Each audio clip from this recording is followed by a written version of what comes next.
ఈ లేటెస్ట్గా ఇప్పుడు ఈ తెలంగాణ ప్రస్తుతం రన్నింగ్ ఇష్యూ, ఆ తెలంగాణకి తెలుగుదేశం పార్టీ సపోర్ట్ చేసింది, లెటర్ కూడా ఇచ్చింది.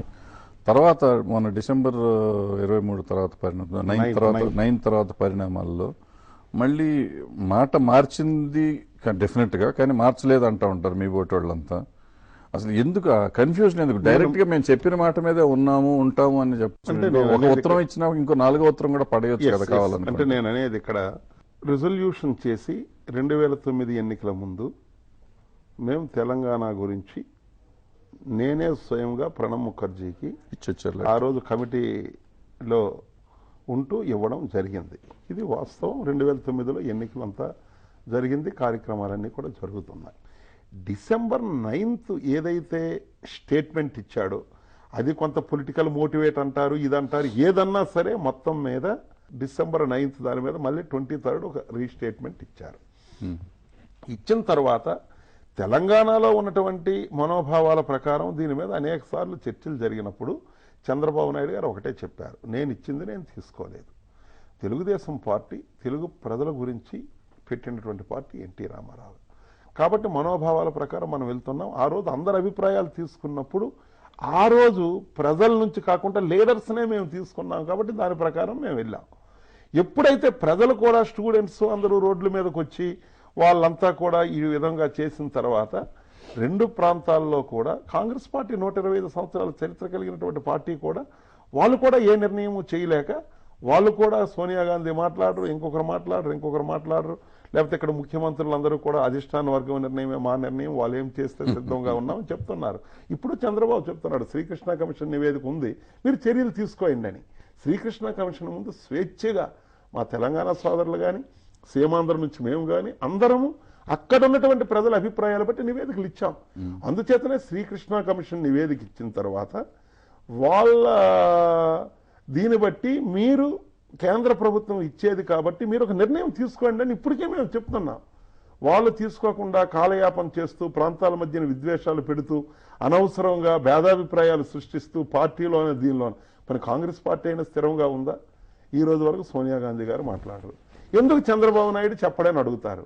అయితే మీరు వేసినటువంటి కమిటీ నివేదిక ఇచ్చిన తర్వాత అందులో మీకు ఆప్షన్స్ 1, 2, 3, 4, 5 ఆప్షన్స్ ఇచ్చిన తర్వాత కూర్చుండి పెట్టి వెంటనే చర్యలు తీసుకుని దానికి ఒక ముగింపు పలకండి. ఒక ప్రతినిధిగా లేదా ప్రతినిధి కూడా కదా, ప్రజలకి దీనిగా అడుగుతున్నాను. మీ అంతటా మీరు చెప్పవచ్చు కదా, వాళ్ళు కాంగ్రెస్ వాళ్ళు అడిగితేనే చెప్తాం, లేకపోతే కాంగ్రెస్ వాళ్ళు చేస్తే మేము ఊరుకుంటాం అంటాం కంటే మీ మనోభావం మీరు ఏమనుకున్నారు మేము ఇది అనే దాన్ని క్లియర్ కట్ గా ఉండొచ్చు కదా. అంటే ఏమిటంటే ఇప్పుడు ఉన్నటువంటి పరిస్థితుల్లో ఈరోజు ఎటుపక్క చెప్పలేనటువంటి ఈ పరిస్థితుల్లో కేంద్ర ప్రభుత్వం రాష్ట్రాల ఏర్పాటు చేయాలంటే కేంద్ర ప్రభుత్వం చేయాలి. గతంలో భారత రాజ్యాంగం వచ్చిన తర్వాత ఎన్నో రాష్ట్రాలు ఏర్పాటు చేసినప్పుడు అక్కడ ఉన్నటువంటి పరిస్థితులు, అక్కడ ఉన్నటువంటి ఏకగ్రీవ తీర్మానాలు, ఛత్తీస్గఢ్ కానీ లేకపోతే ఉత్తరాంచల్ కానీ జార్ఖండ్ కానీ అక్కడ పరిస్థితులు అన్ని అధ్యయనం చేయండి, చేసి మీరు చెయ్యండి.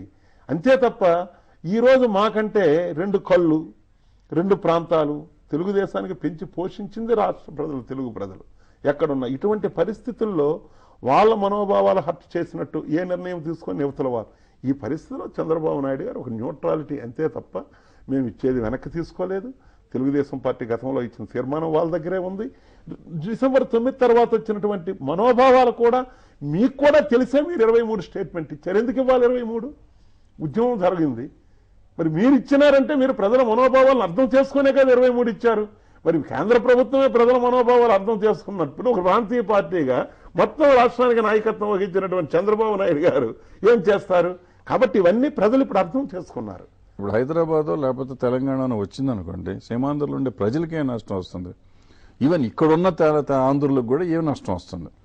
మనకిప్పుడు మళ్ళీ వైజాగో లేకపోతే విజయవాడ ఏదో ఒకటి ఇంకో క్యాపిటల్ వస్తుంది, ఆ క్యాపిటల్ మళ్ళీ డెవలప్ అవుతుంది తప్పిస్తే ఆ చుట్టుపక్కల ఊళ్ళు ఇప్పుడు హైదరాబాద్ చుట్టూ డెవలప్ నేనంతా ఏగిపిస్తున్నా. That is the duty of the government of India. ఏదో ఒకటి not only government sir, as citizen of India or citizen of an opposition party leaders గా కూడా it is your duty. Dialogue పెట్టడం లేదు కదా. నేను అనేది ఏమిటి, మీ భావాలు 2 రాష్ట్రాలు అయితే ఏం చేయాలి, హైదరాబాదా లేకపోతే ఇంకొకటా? నేను అనేది అల్టిమేట్ గా కేంద్ర ప్రభుత్వం ఈ నిర్ణయము మేము తీసుకుంటున్నాము అని చెప్పినారనుకోండి, ఒక కమిటీ వేస్తాం డైలాగ్స్ అంటే దట్ ఈజ్ డిఫరెంట్. అవును. నేను అనేది ఎవరితో ఎవరు మాట్లాడతారు ఏమిటంటే, నేను అనేది ఏంటంటే కేంద్ర ప్రభుత్వం ఒక నిర్ణయం చేసింది అనుకోండి, నిర్ణయం చేసిన తర్వాత థింగ్స్ విల్ ఫాలో అంటున్నాను నేను. అవును. సరే, ఈ వారసత్వ రాజకీయాలు చాలా ఎక్కువైపోతున్నాయి దేశంలో. ఇప్పుడు గాంధీ గారి, నెహ్రూ గారి ఫ్యామిలీ వరుసగా అటు నుంచి వచ్చింది. తర్వాత ఎన్టీ రామారావు గారి ఫ్యామిలీ రాలేదు ఎవరు. ఎన్టీ రామారావు ఫ్యామిలీ, చంద్రబాబు నాయుడు గారు అంటే ఫ్యామిలీ కింద వచ్చాడు కాబట్టి, లేకపోతే కాంగ్రెస్ నుంచి వచ్చిన ఆయన మీ పార్టీ నాయకుడు ఎట్లా అవుతాడు, మళ్ళీ ముఖ్యమంత్రి ఎట్లా అవుతాడు, ఆయన అల్లుడు కాబట్టి అయ్యాడు. ఎన్టీఆర్ ఫ్యామిలీ అన్న వచ్చే పరిస్థితి ఉందా? పేపర్లు ఈ మధ్య అల్లకల్లోలంగా ఉంటుంది. ఎన్టీఆర్, చిన్న ఎన్టీఆర్ వస్తాడని, హరికృష్ణ వస్తాడని అంటున్నారు. తెలుగుదేశం పార్టీకి వస్తారా, లేకపోతే వాళ్ళు ముఖ్యమంత్రిగా వచ్చే ప్రమాదం ఉందా? చూడండి, ఇవన్నీ కూడా పత్రికల్లో వస్తున్నటువంటి వార్తలు. కానీ ఇప్పుడు జూనియర్ ఎన్టీఆర్ గారు ఉన్నారు. సో బాగా మంచి నైపుణ్యంతో, పేరు ప్రతిష్టలతో అసలు సినిమాలు తీసుకుంటున్నాడు. అసలు ముఖ్యమంత్రి గురించి ఇప్పుడు ఆలోచించవలసినటువంటి అవసరం లేదు. ఆ అబ్బాయి కూడా ఆ దిశలో ఆలోచిస్తారని చెప్పి నేను అణువులో కూడా అనుకోను. అయితే పత్రికల్లో రకరకాల కథనాలు, రేపేమిటి ఫ్యూచర్ ఏమిటి అనేది the people of Andhra Pradesh will decide, God will decide, workers will decide. Chandrababu Naidu కూడా, నేను ప్రక్కనే ఉన్నాను, మొన్న విజయవాడలో మీటింగ్ జరిగింది. మీలాగనే ఒకరు అడిగారు వారసత్వ రాజకీయాలు.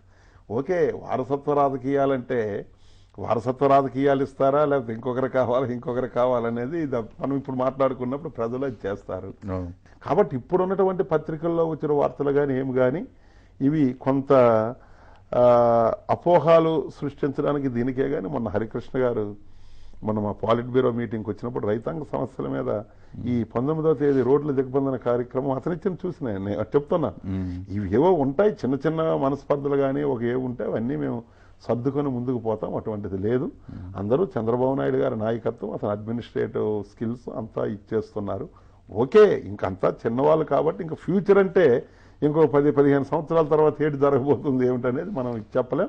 తెలుగుదేశం పార్టీ అంతా ఇంటాక్ట్గా ఉంది, ఒక వసుదై కుటుంబంగా ఉన్నాం. ఏవైనా చిన్న ఉంటే అవన్నీ కూడా సమస్యల పరిష్కారం చేసుకుంటూ ముందుకు పోతాం. అంటే మీడియాలో వచ్చేసినాయి కదండి, మన ఎన్టీఆర్ పెళ్లిలో కూడా సరిగ్గా చంద్రబాబు నాయుడు గారు పెళ్లి చేసింది ఆయన పట్టించుకోలేదు. ఎవరో చెప్పారు, నాగేశ్వరరావు గారికి నమస్కారం పెట్టారు. ఇప్పుడు నాగేశ్వరరావు గారు వయసు ఏమిటండి, నాగేశ్వరరావు గారికి ఎవరిని చూసినా అవి కంపారిజన్. అంటే ఇవన్నీ నేను చెప్తున్నాను కదా, కొంతమంది అన్నెసరీగా ఇచ్చేయడానికి. అసలు చంద్రబాబు నాయుడు కాళ్ళకు నమస్కారాలు పెట్టడాలే ఇంట్రెస్ట్ ఉండదు. అది మేము అన్నగారికి పెట్టేటప్పుడు అతను లైకింగ్, అన్నగారికి మేము పెట్టేవాళ్ళం. అప్పుడు ఏంటిదా, ఒక్కొక్కరిది ఒక్కొక్కటి ఉంటుంది. అతనిది ఒక స్పెషల్ ఐడెంటిటీ కాబట్టి ఆ విధంగా నాగేశ్వరరావు రామారావుకి తమ్ముడుగా చాలా మంది వాళ్ళ ఫ్యామిలీ అంతా బాబాయ్ అనే పిలుస్తారు కాబట్టి అవి మనం పెద్దగా. సో ఈ జూనియర్ ఎన్టీఆర్ కూడా తాతయ్య అంటారు ఉంటుంది. కాబట్టి ఇది నేను ఎక్స్పీరియన్స్లో చెప్తున్నది. ఇవన్నీ అపోహలు కల్పించడానికి, ఇచ్చేయడానికి కానీ ఏమీ లేదనేది నేను మనవి చేస్తాను. సో నమస్కారం sir, thank you very much.